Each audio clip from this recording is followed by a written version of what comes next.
Hello everyone. तो कैसे हैं आप लोग? यस, आज हम बात करेंगे प्रोबेबिलिटी चैप्टर के एनसीईआरटी क्वेश्चन एंड आंसर।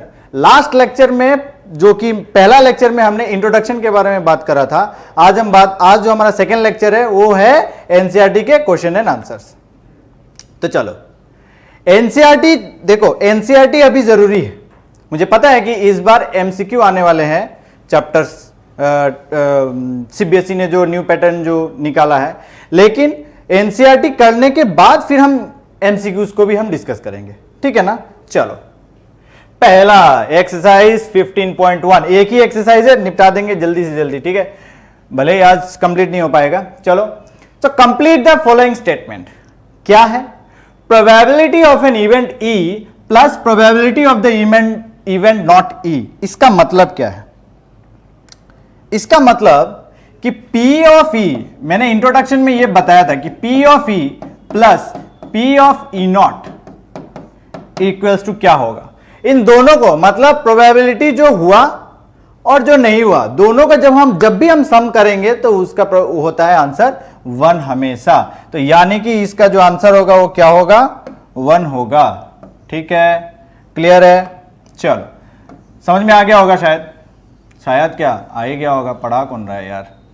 चलो अब बात करते हैं नंबर 2 क्वेश्चन। क्या है इसका? The probability of an event that can not happen is. जो प्रोबेबिलिटी हुआ ही नहीं उसको क्या बोलेगा? ठीक है, and such an event is called dash. Such an event is called dash. तो मतलब जो प्रोबेबिलिटी नहीं हुआ, सपोज करो कि P ऑफ E हुआ नहीं, दैट इज हम बोलते हैं ना number of favourable outcomes divided by total number of outcomes. So number of favourable outcomes ही अगर मेरा 0 है, टोटल नंबर ऑफ आउटकम्स अगर मान लो कि मेरा n है, तब मेरा 0/n किसी भी नंबर को अगर मैं किसी भी नंबर से अगर मैं 0 को डिवाइड करता हूं तो आंसर मेरा 0 ही आता है। तो ये आ जाएगा मेरा 0। क्या आएगा? 0। और उस इवेंट को कहा जाता है इम्पॉसिबल इवेंट। इम्पॉसिबल इवेंट, ठीक है ना। साथ साथ में नोट करते जाना, ठीक है, ओके। इसके बाद है हमारा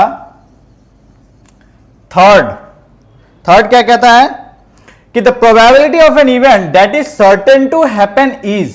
अब जो प्रोबेबिलिटी हुआ उसको हम क्या बोलेगा? वो क्या होगा? तो जो प्रोबेबिलिटी हुआ वो हो गया 1, और उस इवेंट को हम बोलते हैं श्योर इवेंट, मतलब ये होगा ही। सपोज कि मैंने ये कहा कि एक डाइस मैंने ले लिया, और डाइस में हमें पता है कि 1 2 3 4 5 और 6 होते हैं, नंबर्स होते हैं, है ना, इतने नंबर्स होते हैं। अभी अगर मैंने ये कह दिया कि एक डाइस में लेस देन 7 नंबर्स आएंगे क्या, या फिर कितने आएंगे? लेस देन 7 नंबर्स कितने आएंगे? एक डाइस में लेस देन 7 नंबर कितने आएंगे, उसका प्रोबेबिलिटी निकालो। तो निकाल लूंगा भैया, है कितना टोटल? 6, 1 2 3 4 5। यानी कि अगर मैं ये करूं कि P ऑफ E अगर मैंने निकाला इवेंट का, नंबर ऑफ आउटकम्स मेरा कितना?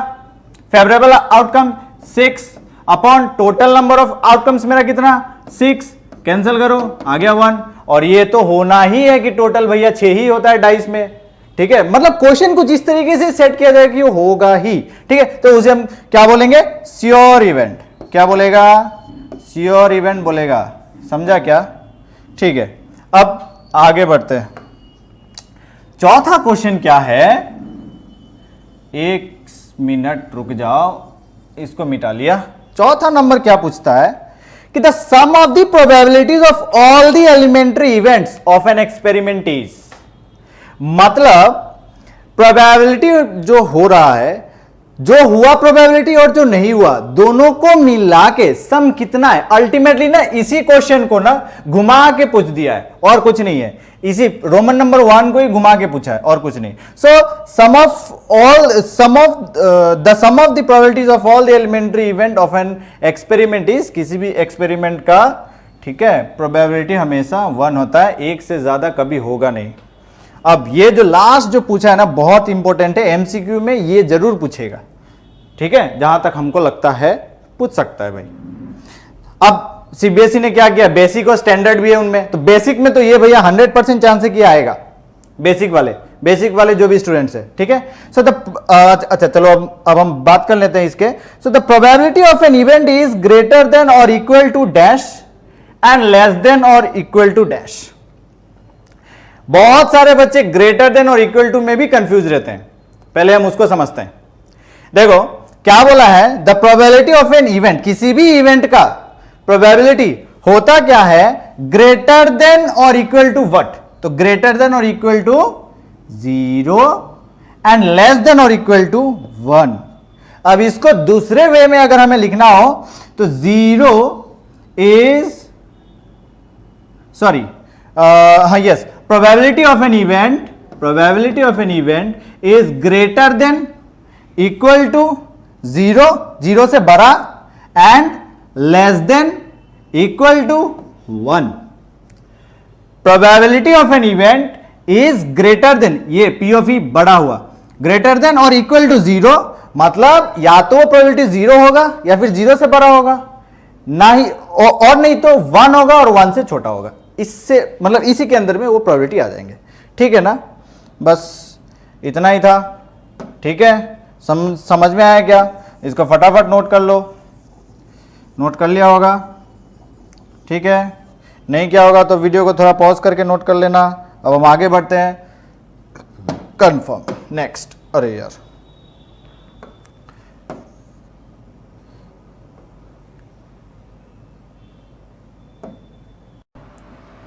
चलो, तो अब हम बात करते हैं which of the following, question number 2 की, which of the following experiment have equally likely outcomes, explain. क्या है इक्वली लाइकली आउटकम्स का मतलब क्या है, मतलब कि फेवरेबल आउटकम सेम होना चाहिए, ठीक है ना। फेवरेबल आउटकम्स क्या होना चाहिए, सेम होना चाहिए, तभी हम उसको क्या बोलेंगे, इक्वली लाइकली आउटकम्स, ठीक है। ये जो चीज जो मैंने बोला ना कि फेवरेबल आउटकम इसका क्या होना चाहिए, सेम होना चाहिए। चलो अब बात करते हैं, a driver attempts to start a car and the car start और अरे यार कौन लिखता है, स्टार्ट और डज नॉट स्टार्ट, और डज नॉट स्टार्ट।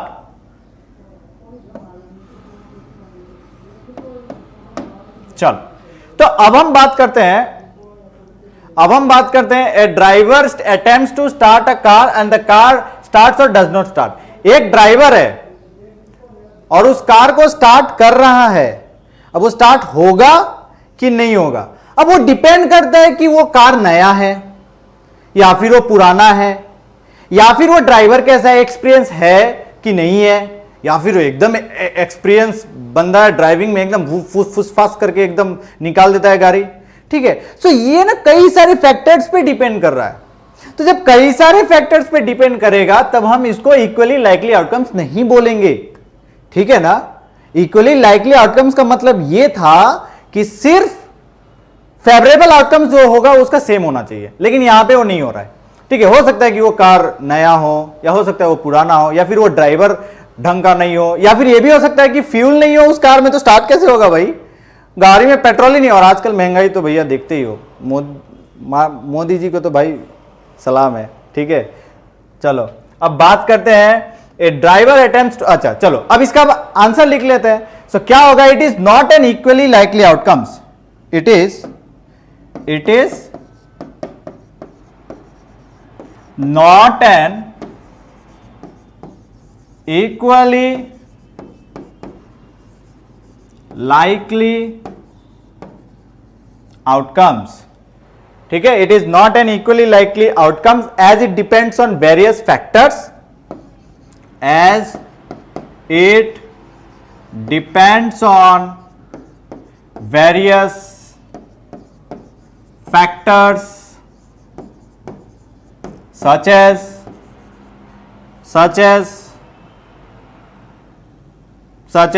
वो जो कार है वो नया है या पुराना है, ठीक है। such as the car is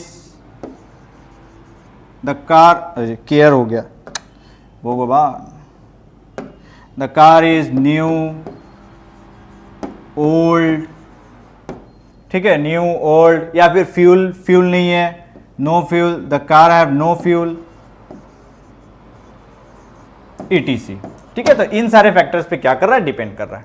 ठीक है ना, चलो अब नेक्स्ट में हम बात करते हैं, a player attempts to shot a basketball, he और शी, अच्छा लो यहां पे भी मिस्टेक हो गया, सॉरी, चलो, तो ही और शी शूट्स और मिसेस द, TS शूट्स, और MISS मिसेस द शॉट। अब एक प्लेयर है जो अटेम्प्ट कर रहा है शॉट को, अब वो बास्केट करेगा कि नहीं करेगा। अब भैया ये भी डिपेंड करता है कि जो प्लेयर है उसमें एबिलिटी है कि नहीं, उसको खेलना आता है कि नहीं, वो जानता है कि नहीं कि खेला कैसे जाता है, या फिर ये भी हो सकता है कि जो प्लेयर है बहुत ज्यादा एक्सपर्ट है। ठीक है, एक्सपर्ट यानी कि वो तुरंत कितने भी दूर से ऐसे करके उसने बास्केट कर दिया। ठीक है, तो ये कई सारे फैक्टर्स पे डिपेंड कर रहा है, यानी कि ये भी क्या होगा, इक्वली लाइकली आउटकम्स नहीं होगा। ठीक है, समझा क्या? ओके, लिख लेते हैं इसको भी, क्या है लिख लो, it is not an equally likely outcomes, it is not an equally likely outcomes. ठीक है, बिकॉज या फिर as the player may shoot, as the player may shoot, मतलब वो बास्केट कर भी सकता है या नहीं भी कर सकता है, और मिसेस द शूट, और Mrs the shoot depends on the player ability, कितना क्षमता है उसके पास, समझा? ठीक है, ओके, चलो अब हम बात करता है नेक्स्ट क्वेश्चन का। समझ गया ना? इसको फटाफट नोट कर लो भाई, फटाफट, चलो हो गया। चलो अब हम बात करते हैं नेक्स्ट क्वेश्चन की, इसको मैं डिलीट कर देता हूं। यस, खल्लास। A trial is made to answer a true false question, the answer is right और रॉन्ग। एक ट्रायल किया गया और उस ट्रायल में यह कहा गया कि वो आंसर जो होगा वो करेक्ट होगा या नहीं होगा। सपोज हमारे जो एग्जाम में जो क्वेश्चन रहते हैं ट्रू होगा कि फॉल्स होगा, सो इसमें क्या है, पॉसिबिलिटी है, और दोनों क्या है, इक्वली लाइकली आउटकम्स है। देखो भैया अब इसका कैसे होगा, मतलब प्रोबेबिलिटी ऑफ करेक्ट, मतलब ट्रू होने का प्रोबेबिलिटी कितना, हाफ, फॉल्स होने का प्रोबेबिलिटी कितना, हाफ। दोनों का क्या है, दोनों का क्या आया सेम, बोलो यस, दोनों का फेवरेबल आउटकम जो है सेम है, 1-1। अब इन दोनों को जब मैं सम अप करूंगा तो मेरे को क्या देगा, 1, यानी कि इट इज इक्वल। इसका अगर मैं सैंपल स्पेस लूंगा ना तो दो ही है, या तो राइट होगा या तो रॉन्ग होगा, इन दोनों के अलावा और कुछ होएगा ही नहीं। ठीक है, या तो फॉल्स होगा या तो ट्रू होगा। राइट और रॉन्ग ना लिख के मैं फॉल्स और ट्रू लिख देता हूं तो ज्यादा बेहतर रहेगा।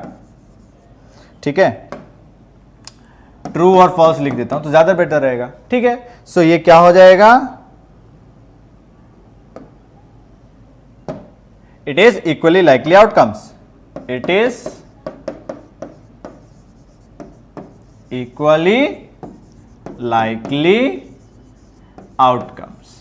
ठीक है, इसका रीजन लिखने की जरूरत नहीं क्योंकि ये है, और रीजन तो मैंने वो जो बता दिया ना, P of T और हाफ हाफ है, वही उसका रीजन हो जाएगा। ठीक है, सेम इसका भी क्या हो जाएगा, a baby is born, it is a boy और ए गर्ल। अब ये छोटा एक बॉय और एक गर्ल है।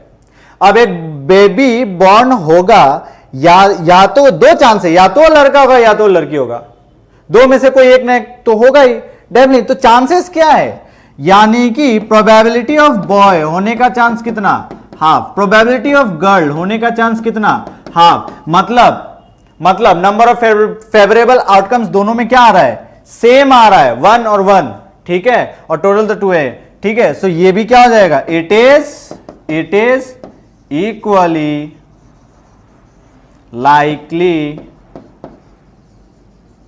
आउटकम्स। समझ में आया, मतलब चांसेस सेम है। कार और बास्केटबॉल में वो एबिलिटी था, बास्केटबॉल में एबिलिटी था, हो सकता है कि वो जो प्लेयर है वो क्या है, वो एक्सपीरियंस नहीं है या बहुत ज्यादा छोटा बंदा है, उसके पास बास्केटबॉल थमा दिया, उससे बास्केटबॉल उठ ही नहीं रहा है ज्यादा, वो ये भी हो सकता है। लेकिन यहां पे कुछ नहीं है, यहां पे बॉय और गर्ल होने का प्रोबेबिलिटी दो में से कोई एक ही होगा। सो दिस इज मतलब favourable, number of favourable outcomes क्या है, सेम है। सो ये क्या होगा, लाइकली, इक्वली लाइकली आउटकम्स। ठीक है, नोट कर लिया ना, कर ही लिया होगा। नेक्स्ट आगे देखो। यस, ये बहुत ही इंटरेस्टिंग सवाल है, इसीलिए मैंने अच्छे से इसको आंसर लिखा हुआ है, क्योंकि इतना इंटरेस्टिंग है। क्या बोलता है कि why is tossing a coin consider to be a fair way to deciding which team should get the ball at the beginning of a football game. Football game है, ठीक है, ये एक्चुअली थोड़ा सा ये नीचे होना चाहिए, ठीक है। क्वेश्चन तो आपने एनसीईआरटी बुक में देखा ही होगा। तो फुटबॉल गेम में, या फिर फुटबॉल गेम हो, क्रिकेट हो, जनरली तो भैया मैं क्रिकेट खेलता हूं, ठीक है। कभी अगर कमेंट में अगर हो पाया तो कर देना मेरे साथ, किसी को अगर मैच खेलना हो तो, ठीक है। अब देखो, फुटबॉल मैच स्टार्ट होने से पहले कॉइन लेके क्यों अंपायर्स लोग टॉस करते हैं, क्योंकि उसमें सिर्फ 2 ही चांस है और कोई भी प्रेडिक्ट नहीं कर सकता है कि उसमें हेड आएगा कि टेल आएगा, हेड आएगा कि टेल आएगा, कोई प्रेडिक्ट नहीं कर सकता है। लेकिन टीम दो, चांस दो, हो सकता है कि वो टॉस वो जीत जाए, मेरे राइट साइड वाले टीम, या हो सकता है कि टॉस मेरे लेफ्ट साइड वाले टीम जीत जाए, मैं हो गया अंपायर, ठीक है। सो क्या बोला कि when we toss a coin the possible outcomes are only 2 head और टेल, मतलब 2 ही हो सकता है, या तो हेड या तो tail. Means P of head, P of head, इसका भी चांस हाफ है, और प्रोबेबिलिटी ऑफ टेल क्या है, इसका भी चांस हाफ है, which are equally likely outcomes, और ये क्या है, इक्वली लाइकली आउटकम्स है। So tossing is unpredictable, predict नहीं किया जा सकता, ठीक है। ओके, नेक्स्ट, अब आगे देखो। Which of the following can not be probability of an event, इनमें से कौन सा एक इवेंट का प्रोबेबिलिटी नहीं है। सो देखो क्या है, 2/7, मुझे क्या करना है कि या तो 0 और प्रोबेबिलिटी ऑफ एन इवेंट मुझे कहां से कहां के बीच में, 0 और 1 के बीच में लाना है। तो 2/7 क्या होगा भैया, 2/7 फ्रैक्शन में है, ठीक है, एक एक करके हम चेक कर लेते हैं। 2/7 है, इसको फ्रैक्शन में है, इसका आंसर क्या आएगा। सो इसको अगर आप डिवाइड करोगे तो ये आएगा 0.2047 2 जा 14, बचेगा 6, और फिर एक 0 आ जाएगा, 7 8 6, 0.28 आएगा, 0.28 आएगा, यानी कि ये क्या आ जाएगा, ये 0 और 1 के बीच में है, यानी कि ये तो यार सही है। और मुझे बोला कौन सा करेक्ट नहीं है, -1.5। देखो ये -1.5 0 और 1 के बीच में नहीं है, कैसे, इसको भी अभी चेक कर लो। जनरली तो सबको पता होगा, 1 यहां पे क्या होता है -1, यहां पे क्या होता है -2, और -1.5 है, वो समहाउ यहां पे है, 0 और 1 के बीच में कोई लेना देना नहीं है, तो यानी कि ये जो ऑप्शन होगा ये मेरा करेक्ट होगा, ठीक है। तो आप बोलोगे कि सर बाकी दोनों ऑप्शन को तो आपने चेक ही नहीं किया, चेक कर लेते हैं। 15% का क्या है, तो 15% को जब आप चेंज करोगे, ठीक है, क्लास 8 में हमें बताया जाता है, जब हम परसेंट को हटाते हैं तो हम डिवाइड करते हैं 100 से, ठीक है। तो 15/100 हो गया, इसको जब आप सॉल्व करोगे तो ये आ जाएगा 3/20, और 3/20 क्या है, 1 और 2 के, सॉरी 0 और 1 के बीच में आता है। 0.7 का क्या है, तो 0.7 को मैं लिख सकता हूं, इस डेसिमल को जैसे ही मैं हटाऊंगा, ठीक है, इस डेसिमल को जैसे ही मैं हटाऊंगा, सो 0.7, इस डेसिमल को हटाऊंगा तो मेरा आ जाएगा 10, 7/10 क्या है, 0 और 1 के बीच में आता है, और 0.7 तो भैया नाम देख के ही मालूम चले कि ये 0 और 1 के बीच में ही आता है, ठीक है। तो ये हो गया बस, यानी कि ऑप्शन बी मेरा करेक्ट है, ठीक है। नेक्स्ट, लास्ट क्वेश्चन है आज का। If P of E is equals to this, what is the probability of not E, ठीक है। अगर P of E अगर हमें गिवन है 0.05, तो नॉट E होने का, तो प्रोबेबिलिटी ऑफ नॉट इवेंट, जो हुआ ही नहीं, उसका क्या आएगा आंसर, ठीक है, वो चीज हमें पूछा है, तो वो हम कर लेते हैं। सो पी ऑफ ई हमें अरे यार,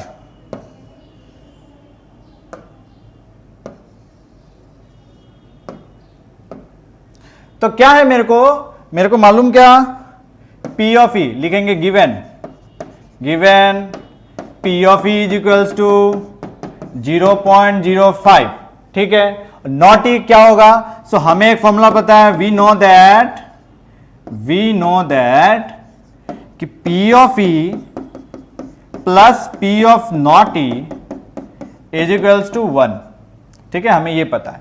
तो फॉर्मूले पे हम पुट कर देंगे, पी ऑफ ई कितना हमें 0.05 plus P of E not हमें निकालना है 1, पी ऑफ ई नॉट क्या हो जाएगा 1, ये प्लस में है, उस साइड में जाएगा तो माइनस में, वेरी गुड, 0.05 सब्ट्रैक्ट करो, आंसर क्या आएगा। तो देखो कई सारे बच्चों को ये डेसिमल का सब्ट्रैक्शन भी नहीं आता है, मैं वो थोड़ा सा एक रफर में करके बता देता हूं, उसका भी ध्यान दे दो यार। 1 और ये क्या है 0.05, इसके आगे में कुछ भी नहीं है, मतलब क्या, यहां पे भी आप डेसिमल प्लॉट कर दोगे और फिर 0 डेसिमल के बाद कितना भी जीरो लगा उसका कोई वैल्यू नहीं है, लेकिन यहां पे सब्ट्रैक्शन में थोड़ा सा वैल्यू आ जाएगा। अब जैसे ही मैं इसको सब्ट्रैक्ट करूंगा तो मेरा आंसर क्या आएगा, ये 1 उधर पे चला जाएगा तो ये बन जाएगा 10, ये बन गया 0, ठीक है, 10 में से 5 जाएगा तो आ जाएगा 5, ये हुआ 9.0, यानी कि 0.95, ठीक है ना। बस हो गया, बस आज के लिए बस इतना ही, ठीक है। सो क्वेश्चन नंबर 5 का हमारा आंसर यही आता है, खत्म, ठीक है।